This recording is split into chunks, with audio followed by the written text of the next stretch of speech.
Previously on T-Man 978. Well, yeah, look at that.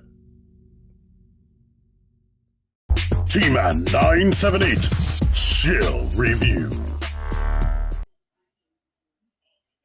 Hello everyone, T-Man 978. Right now I'm going to be taking a look at G.I. Joe Classified Series, G.I. Joe Franklin Airborne Talltree. He is number 115 in the series. Here's this stuff right here. Here's this artwork right there. I wish the visor was actually see-through like that, or transparent. And here's this. Awesome. Here's Airborne out of the packaging, and I'm not gonna lie, Airborne is not a character I am super duper familiar with as far as the old cartoons. I remember the name, but him specifically I don't recall too much. But I haven't watched the old episodes recently.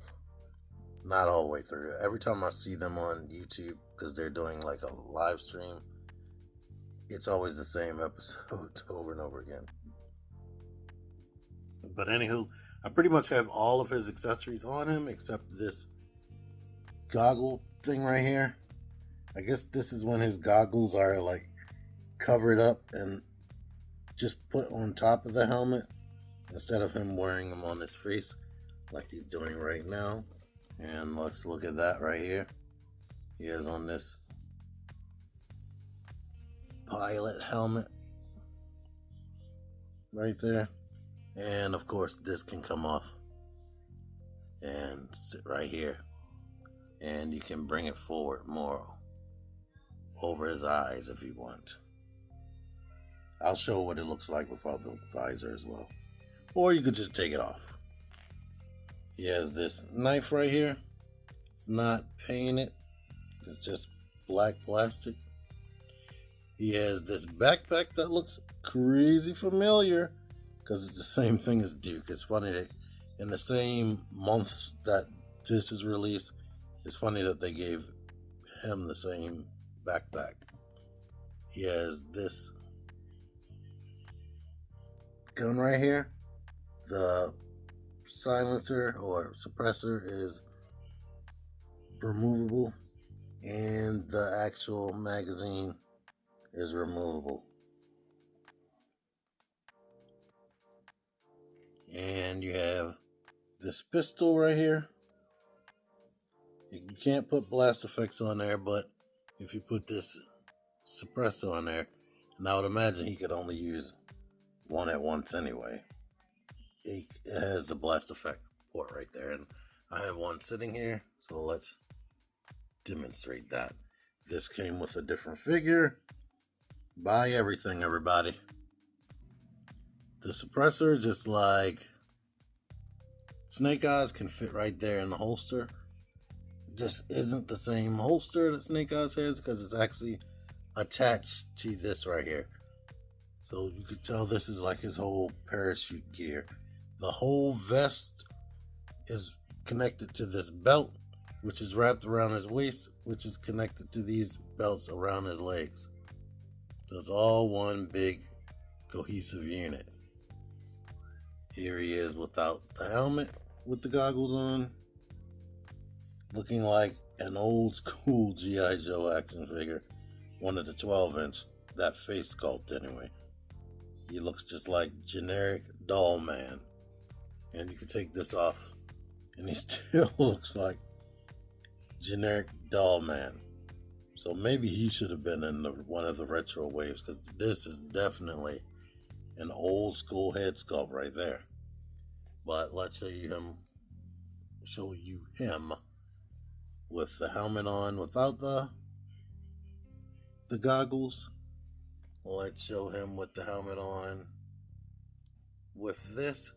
And I'm not gonna lie, the helmet does not stay on all that great. It definitely stays on better if you have the goggles. So I think they like designed him to be like that because that's how he was in a cartoon. Here he is with it like this, without the goggles. Like, it severely bumps into the collar. The goggles helps it stay in place. And here it is, I should say, with this in the front.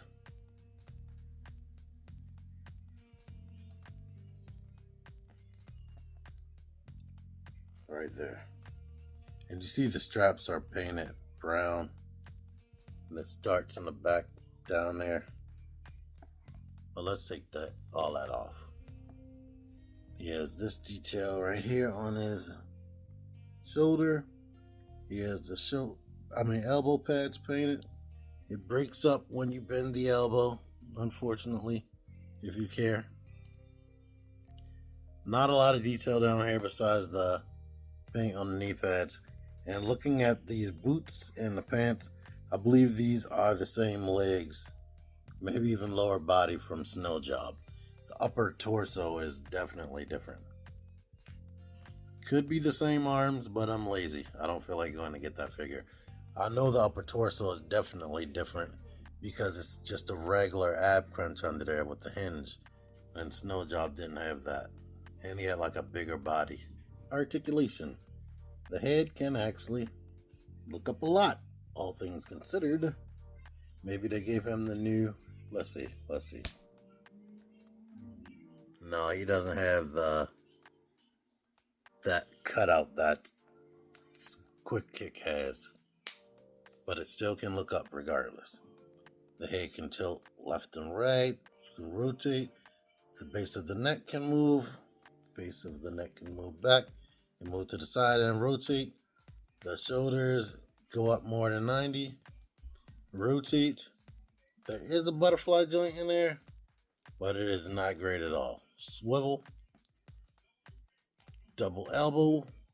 This wrist is on a vertical hinge. It is definitely hindered by that cuff right there. Of course, it rotates. This one is on the horizontal hinge, so it goes out. He can crunch back that much unhindered. He can crunch forward.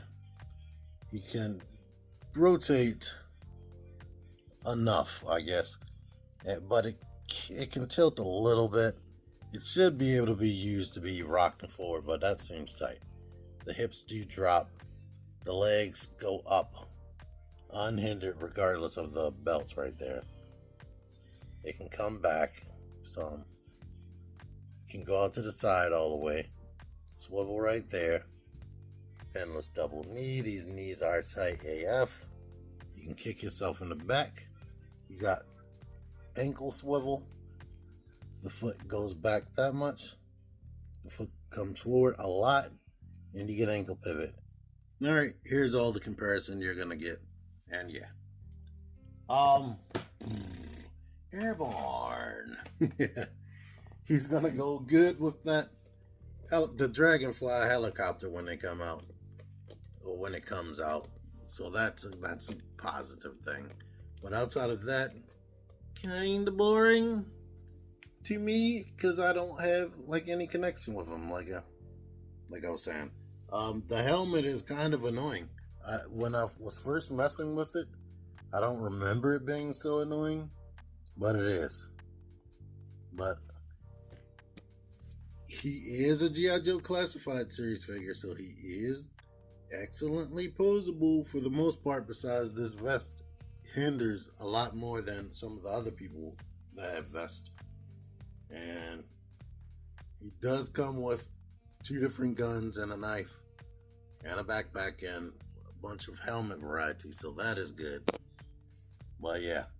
He kind of reminds me of the Action Force a lot because this is their generic color scheme for the most part. But yeah, he's just alright. He's not super duper crazy exciting to me. I'm not even gonna lie. I would really have loved if these goggles were made out of translucent plastic. Somehow that would have looked really good because that artwork on the side of the box makes them look awesome.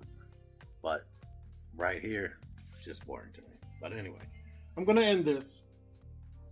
if you want this guy for yourself, I think they might have dropped the price by $1 or something on Amazon. I'm going to have a link in the description. If you don't want him, but you want to buy something else on Amazon, click my link and then search for what you want. That'll help me out. Thank you so much. Follow me on Instagram, Facebook, all that stuff. Links are in the description. I have links in the description for a lot of things. Until next time, T-Man 978 out of here.